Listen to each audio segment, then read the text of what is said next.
Hola chicos, hoy vamos a hablar de inflación. La inflación es el incremento generalizado y sostenido de precios durante un periodo de tiempo.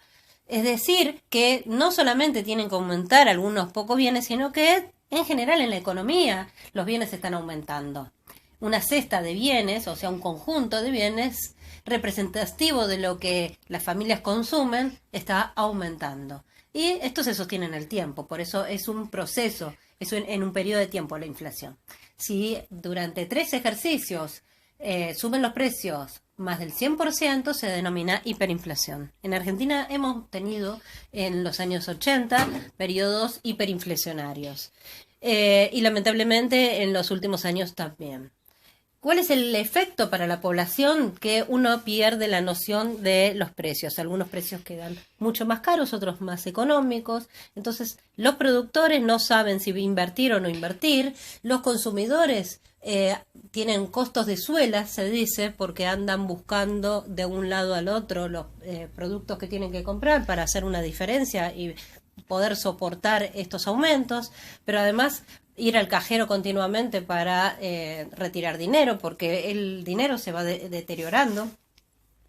Se disminuye finalmente el poder adquisitivo, es decir, la cantidad de bienes que puede comprar una familia. Y esto afecta más a quienes menos tienen, porque los bienes que más aumentan en general son los más necesarios.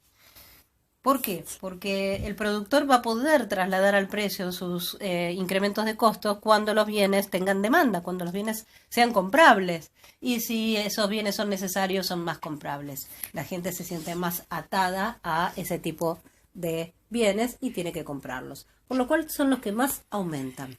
También aumentan más cuanto menos productores sean, más concentrado esté el mercado. Concentrado quiere decir que haya pocos productores.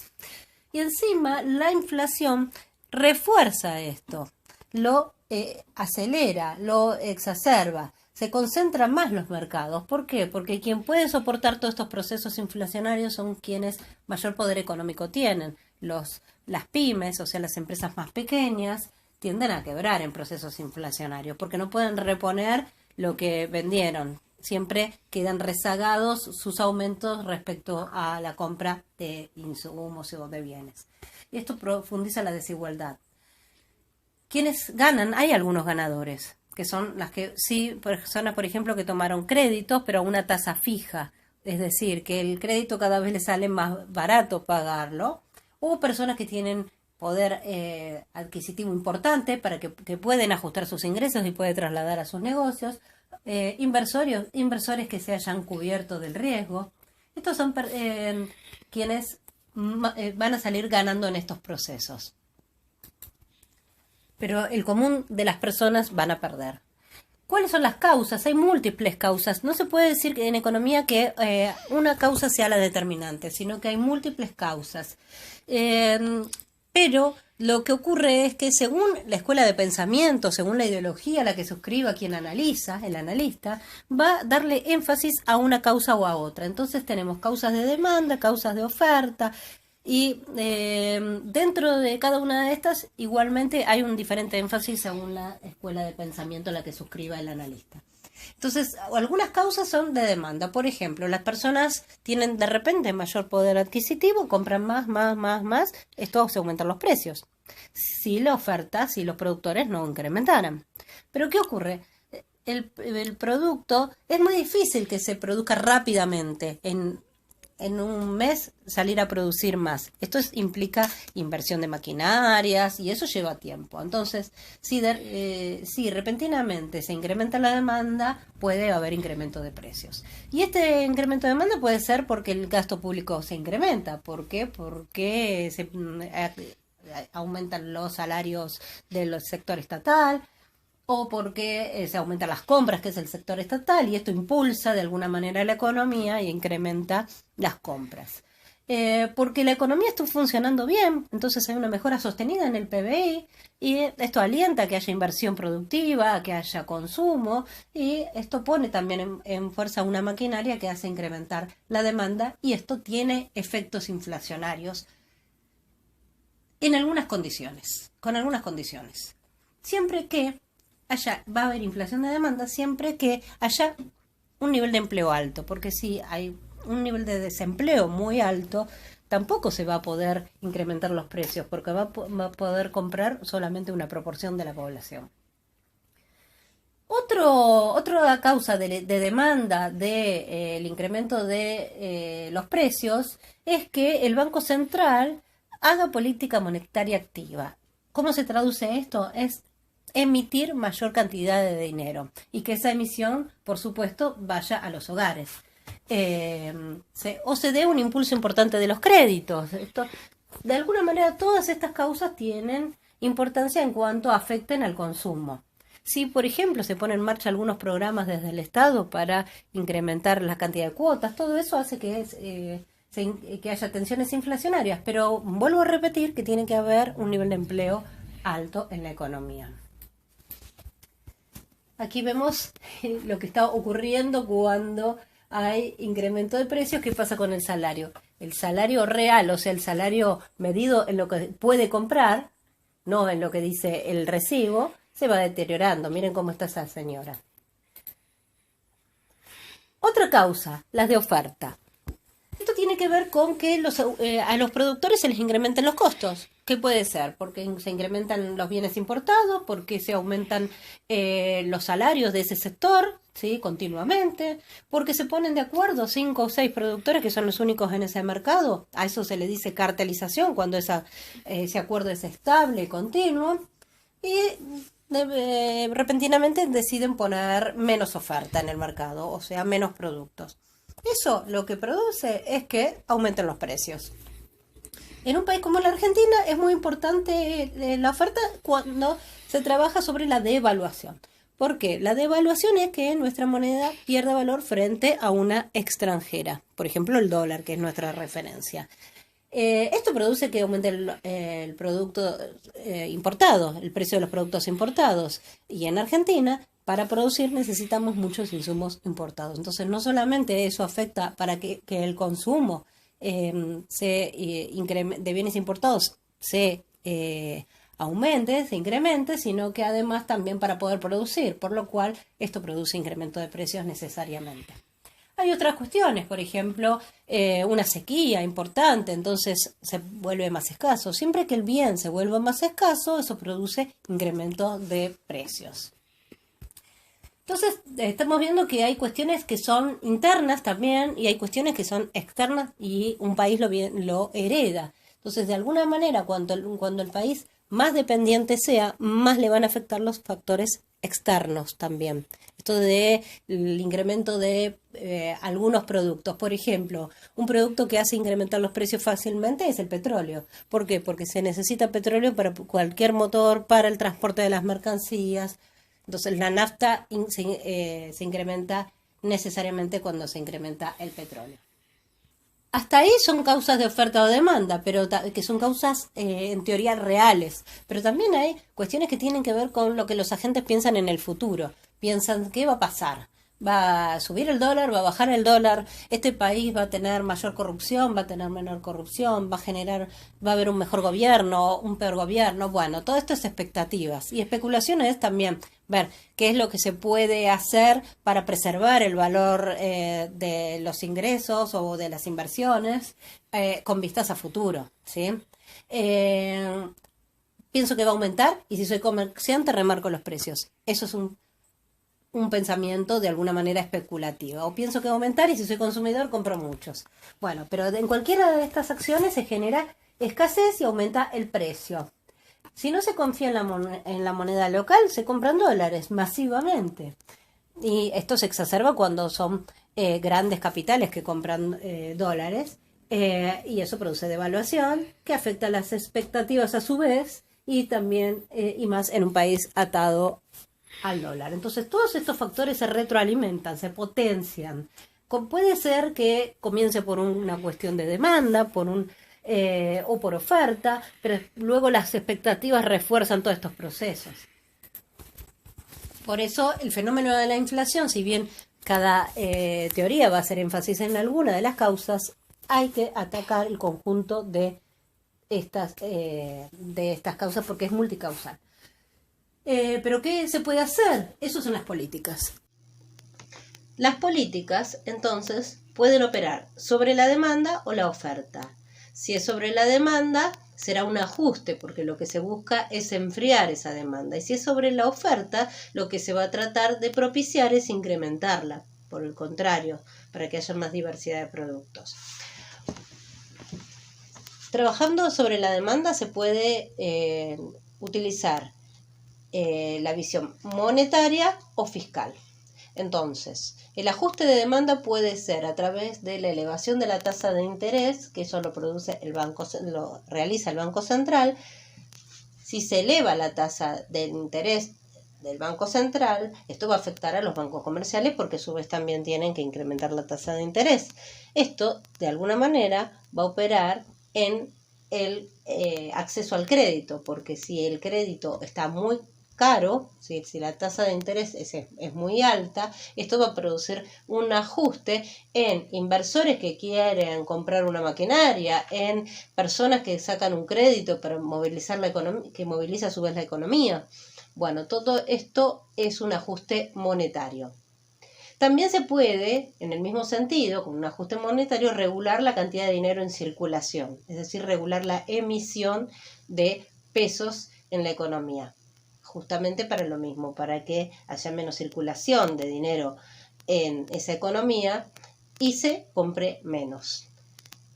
También se puede producir un ajuste fiscal. Acuérdense que el ajuste fiscal es vía dos instrumentos, el gasto público o los impuestos. Principalmente cuando se habla de ajuste fiscal, lo que se utiliza es la disminución del gasto público, o sea, las compras de bienes y servicios que realiza el Estado. Pero también podría hacerse un incremento de la tasa impositiva. Dependiendo qué tipo de impuesto sea el que se toque, será más o menos regresivo, o sea, afectará más a los que más tienen o menos tienen, ¿sí? Bueno, también puede ser entonces a través de la oferta. ¿Qué diferencia hay entre operar sobre la demanda o sobre la oferta? En general, el ajuste de demanda es bastante más rápido, porque la oferta trabaja sobre las empresas. Las empresas, para modificar su estructura productiva, tienen tiempos asociados. Entonces, lo que se puede hacer es controlarle los precios. Eso es más rápido. Decirle, bueno, hasta acá se puede tener el precio de este alimento, se puede vender y bueno, las empresas tendrán que ajustar sus márgenes a esto. O también se puede controlar a las grandes empresas y que no se cartelicen, por ejemplo, que no se pongan de acuerdo para tener precios iguales en toda la diversidad de productos. Pero también se puede hacer otro tipo de, por ejemplo, un apoyo a la industria a través de un beneficio impositivo para las empresas, pero que venga atado a un incremento productivo. Todo esto tiene que ver más con mayores tiempos, favorecer que las empresas vendan al mercado interno a determinado tipo de productos, bueno, apoyar la compra de maquinarias o de stock de las empresas. De alguna manera se puede llegar a hacer toda una batería de incentivos para modificar la estructura productiva de ese país, para que haya más diversidad de productos, menos cartelizados, menos colusivos, pero más variado a su vez. Otro mecanismo de ajuste es la regulación de compra de dólares. Eso es a través del mercado cambiario. O los mensajes orientados a generar clima de confianza en la economía. Por ejemplo, un mensaje de un ministro de Economía que dice que si se compran dólares va a ser negativo porque no va a haber una rentabilidad asociada. Bueno, en nuestra historia hemos tenido esos ejemplos con diferente grado de aceptación por la ciudadanía. Entonces, las políticas, repasando, pueden ser de demanda o de oferta y Ahora vamos a pensar en cómo se mide la inflación. La inflación tiene diversos métodos según el tipo de producto, es como se mide, pero en general lo medimos con el IPC, o sea, el índice del precio consumidor. También por ejemplo, no es la misma la inflación de las empresas mayoristas que minoristas, entonces las empresas mayoristas tendrán su índice, los minoristas su índice. Cuando hablamos, en general, hablamos del índice de precio del consumidor, que es medido a través del Instituto Nacional de Estadísticas y Censos, y mide la evolución promedio de los precios de un conjunto de bienes y servicios que son representativos del gasto de consumo de los hogares de Argentina. Es decir, no mide todos los bienes y en todas las familias, lo hace a través de una muestra. Y en ese muestreo, que se hace por distritos urbanos, se hace a través de una encuesta nacional de gasto de los hogares, que será actualizada en 2017 y 2018 porque el tipo de consumos, el patrón de consumo de las familias argentinas había variado en las últimas décadas significativamente. Bueno, hay grandes divisiones, entonces, como para ver los rubros en que se aumenta o no cada tipo de producto, por ejemplo, transporte, prendas de vestir y calzados, restaurantes, vivienda, recreación, salud, equipamiento y mantenimiento del hogar, bienes y servicios varios, comunicación, bebidas alcohólicas y tabaco, educación, alimentos y bebidas no alcohólicas. En estos grandes rubros se divide el índice de precio del consumidor. Y se mide todos los días hábiles de cada mes y son cerca de 320.000 precios de bienes y servicios que integran esta canasta en 39 aglomerados urbanos de todo el país. Esto se hace a través de cuestionarios, de encuestas telefónicas, ¿sí? O también por mailing. ¿Quién lo hace? Ya les dije, el Instituto Nacional de Estadísticas y Censos, que es el instituto oficial de Argentina. En otros países hay otros institutos similares y en general los índices son comparables país a país para que podamos decir, bueno, Argentina tiene tal inflación, tal otro país tiene tal inflación. Ahora vamos a ver cuál fue la evolución en los últimos años. Por ejemplo, en 2018 fue el 47,7% anual de índice de evolución de este índice, o sea, de inflación. Y en 2019 subió al 53,8%. ¿Qué pasó en 2020? Tuvimos la crisis recesiva, o sea, de disminución del empleo y de disminución de la producción por la pandemia. Entonces, el índice de 2020 va a ser significativamente menor, va a ser del 36,1%, pero siempre el rubro que más aumenta, fíjense, tanto en 2018 como en 2019, es el de alimentos y bebidas no alcohólicas. Esto es muy importante porque son bienes que son los más necesarios en la economía y son los que más aumentan en nuestro país. O monopólico sea el mercado, obviamente el precio va a tender a subir más, ese rubro. Bueno, acá está la comparativa para 2019 de los países que tienen mayor inflación y Argentina lamentablemente estaba en el puesto número 5. Y todos los países que figuran en los puestos elevados, bueno, liderando Venezuela por una crisis política principalmente y económica muy importante, pero además casi todos los países son latinoamericanos y africanos, salvo Turquía, que también lideraban en estos momentos. Bueno, espero que les haya servido. Les dejo un saludo y espero que les haya sido útil.